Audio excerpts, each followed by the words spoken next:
Good morning. We welcome you all. Today we are here with the 12th Commerce lecture for Organization of Commerce. As of now, we have done the important long questions of Principles of Management of Henry Fayol and Frederick Taylor. Coming back to the chapter 1, that is Nature and Significance of Management, a very important question from that chapter, and that is Levels of Management.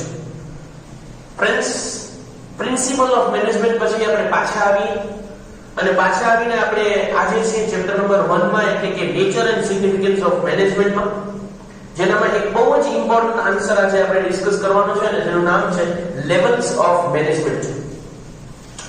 Friends, levels of management ની વાત થતી હોય ને તો 3 levels of management છે, જેનામાં સૌથી first ઉપર આવે છે ટોપ લેવલ મેનેજમેન્ટ, સેકન્ડ ઉપર આવે છે મિડલ લેવલ મેનેજમેન્ટ અને થર્ડ ઉપર આવે છે બોટમ લેવલ મેનેજમેન્ટ. કોઈ પણ કંપની હોય ને ફ્રેન્ડ્સ, એ કંપનીમાં 3 લેવલ ઓફ મેનેજમેન્ટ તમને જનરલી જોવા મળતા હોય છે, જેનામાં સૌથી ટોપ ઉપર આવે છે ટોપ લેવલ મેનેજમેન્ટ. એટલે કે આ ટોપ લેવલ મેનેજમેન્ટ છે ને is the supreme authority. Supreme authority, સૌથી જેનું વધુ ચાલે એ લેવલ ઓફ મેનેજમેન્ટ છે top level management.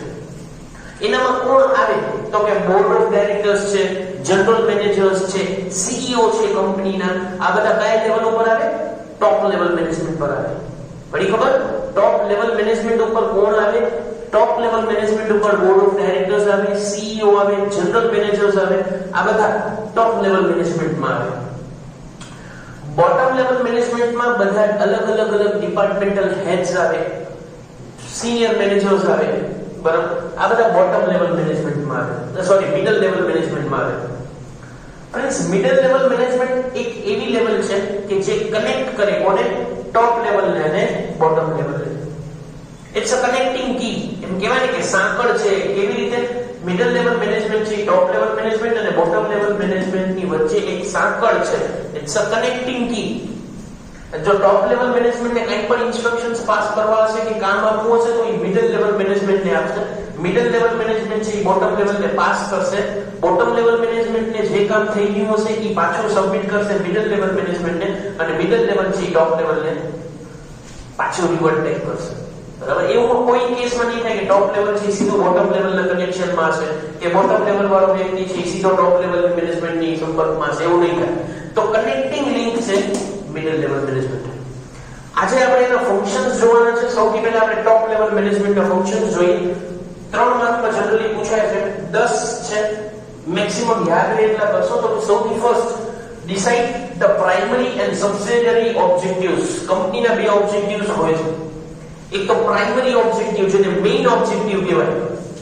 Main objective એ છે કે ભાઈ કંપની જે ગાડી છે, કોઈ પણ 4 વ્હીલર્સ, એના ટાયર બનાવે છે, તો એ ટાયર બનાવે ઇટ્સ અ પ્રાઇમરી ઓબ્જેક્ટિવ. પણ કંપનીમાં એ ટાયર બનાવવા માટે, બરાબર, જે કંપની છે ટાયર બનાવતી કંપની, એનામાં જે એમ્પ્લોઈઝ છે એ લોકોને સેટિસ્ફેક્શન આપવું અને સબસિડિયરી ઓબ્જેક્ટિવ કહેવાય. તો સૌથી પહેલા ટોપ લેવલ મેનેજમેન્ટ છે, જેનામાં સિનિયર બધા છે, કહેવાય board of directors, CEO, general managers, આ બધા છે. એ લોકો શું કરે તો કે પ્રાઇમરી અને સબસિડિયરી ઓબ્જેક્ટિવ્સ હોય ડિસાઈડ કરે છે. Second, director acts as a trustees of business. Trustees શેના માટે કામ કરે તો કે એ લોકોની માલિકી પોતાની હોય પણ તે work for the society, right? ભલે પ્રોફિટ માટે પણ તે વર્ક ફોર ધ સોસાયટી. તો ડાયરેક્ટર્સ છે જે ટોપ લેવલ મેનેજમેન્ટમાં આવે એ ટ્રસ્ટીઝ તરીકે એક્ટ કરે છે. બે પોઈન્ટ યાદ રાખીએ.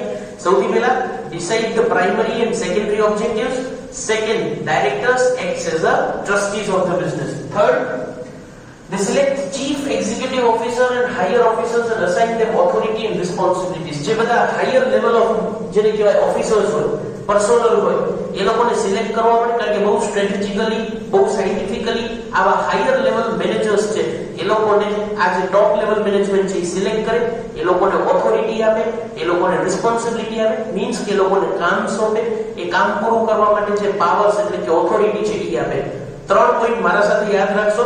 સૌથી ફર્સ્ટ લખી રાખજો point.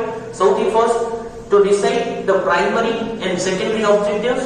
Second, directors act as a trustee of the business. Third, to select the chief executive officer and higher officers and assign them responsibility and authority. એના પછી sanction the budget prepared by different departments. Friends, કંપનીમાં અલગ-અલગ department હોય. Marketing department હોય, પછી finance department હોય, human resource department હોય, production department હોય. આ બધા જ પોતપોતાની રીતે બજેટ પ્રિપેર કરે પોતાના ડિપાર્ટમેન્ટનું. આ બધા જ જે બધા બજેટ અલગ-અલગ ડિપાર્ટમેન્ટના પ્રિપેર થાય ને ઈ જાય ટોપ લેવલ મેનેજમેન્ટમાં અને ટોપ લેવલ મેનેજમેન્ટ એને સેન્કશન કરે અને ઈ રીતે ફંડ્સ એ લોકોને એલોકેટ થાય. 4 પોઈન્ટ્સ અત્યાર સુધી યાદ રાખશો. Decide the primary and secondary objective, પછી directors act as a trustees. Third, select chief executive officer and higher officers and assign them authorities and responsibility. And a fourth point here, sanction the budget of different departments. Fifth point, abide by law and take care of interest of stakeholders. Stakeholders એટલે શું થાય કે એવી parties જેને business સાથે પોતાનો interest છે, personal interest છે. જેમ કે આજે હું કંપનીનો શેર હોલ્ડર છું તો કંપનીનો પ્રોફિટ વધશે ને તો કંપની મને ડિવિડન્ડ આપશે. તો આવી રીતે એઝ અ શેર હોલ્ડર હું કંપનીનો સ્ટેક હોલ્ડર છું. ફ્રેન્ડ્સ, કંપનીમાં એમ્પ્લોય છે ને ઈ પણ સ્ટેક હોલ્ડર છે. કેવી રીતે? કંપની જો સારો પ્રોફિટ કરશે ને તો એનો પગાર વધશે, તો પછી કંપની ઉપર વધારવો કે ન વધારવો. પણ જો એને શું કહેવાય? એમ્પ્લોઈઝ કહેવાય. બરાબર? તો employees also stack holder. Government is also stack holder, કારણ કે કંપની સારું વધુ પ્રોફિટ કરશે તો ગવર્નમેન્ટને ટેક્સીસ વધુ વધશે. તો એમ કે છે કે અલગ-અલગ જે બધા લોઝ ગવર્નમેન્ટે બનાવ્યા છે એ લો પાળવા, એટલે કે એબાઇડ કરવા, abide by the law and take care of interest of stakeholders. To take strategy decisions. Strategy decisions are the long term decisions. Find long term strategy. Company કેવી રીતે પરફોર્મ કરશે, કંપની કેવી રીતે ઓપરેટ કરશે, એને શું કહેવાય? Take strategy decisions. 6 points. Decide primary and secondary objectives. Directors act as a trustees. Select chief executive officer and higher officers. Assign them responsibility and authority. Sanction the budget prepared by the different departments. Abide by law and take care of the interest of stakeholders to take strategy decision. 7th point. કંપનીમાં generally થાય બરાબર, વાસણ હોય તો ભટકાય, એવી જ રીતે problems પણ ઊભા થાય. કોમ્પ્લેક્સ પ્રોબ્લેમ્સ ઊભા થાય તો એ કોમ્પ્લેક્સ પ્રોબ્લેમ્સ કયા છે એનું એનાલિસિસ કરે અને એનાલિસિસ કરીને રિઝોલ્વ એટલે કે પ્રોબ્લેમનું સોલ્યુશન આપે. Plan four enterprise, implement and supervise it. ખાલી પ્લાનિંગ થી કઈ ન થાય, એ પ્લાનિંગ ઇમ્પ્લિમેન્ટ થવું જોઈએ. તો ટોપ લેવલ મેનેજમેન્ટ છે ઈ બિઝનેસ એન્ટરપ્રાઇઝ માટે, કંપની માટે પ્લાન આઉટ કરે, એને ઇમ્પ્લિમેન્ટ કરે અને ઇમ્પ્લિમેન્ટ કર્યા પછી ઈ થાય છે કે ના એનું સુપરવિઝન કરે. એને શું કહેવાય છે? Supervisor. Next, to do functions like distribution of profit, dividend, etc. જો કંપનીને પ્રોફિટ થયો તો કંપની પ્રોફિટ રાખી ન મૂકે ખાલી. એ ઘણી કંપની એવું છે કે ભાઈ પ્લોઈંગ બેક ઓફ પ્રોફિટ કરે. કંપની છે એ ફ્યુચર અનસર્ટેનિટી માટે રૂપિયા પાછા એ રોકી મૂકે બિઝનેસમાં. અને બીજો ઓપ્શન એ છે કે ડિવિડન્ડ આપે. તો આ જે પ્રોફિટ થયો એ ડિસ્ટ્રીબ્યુટ કેવી રીતે કરવો એનું જે ડિસિઝન છે એ પણ ટોપ લેવલ મેનેજમેન્ટ લે. અને analyse reports and give instructions. જે રિપોર્ટ્સ છે બધા અલગ-અલગ એનું એનાલિસિસ કરવાનું અને પછી શું કરવાનું? ઇન્સ્ટ્રક્શન્સ આપી દેવાનું. ફાઇન. તો ફ્રેન્ડ્સ, આ શું હતું? આ 10 અલગ-અલગ બરાબર, આ 10 અલગ-અલગ ફંક્શન્સ હતા જેને આપણે શું કહેશું? Functions of top level management.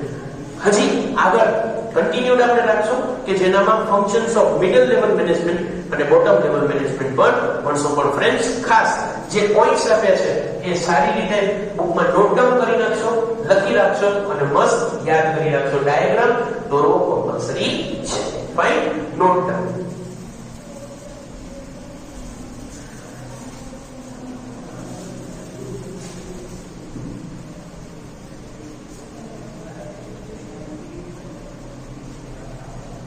તો ટોપ લેવલ મેનેજમેન્ટના ફંક્શન્સ વિદ્યાર્થી મિત્રો તમે લખી લીધા છે.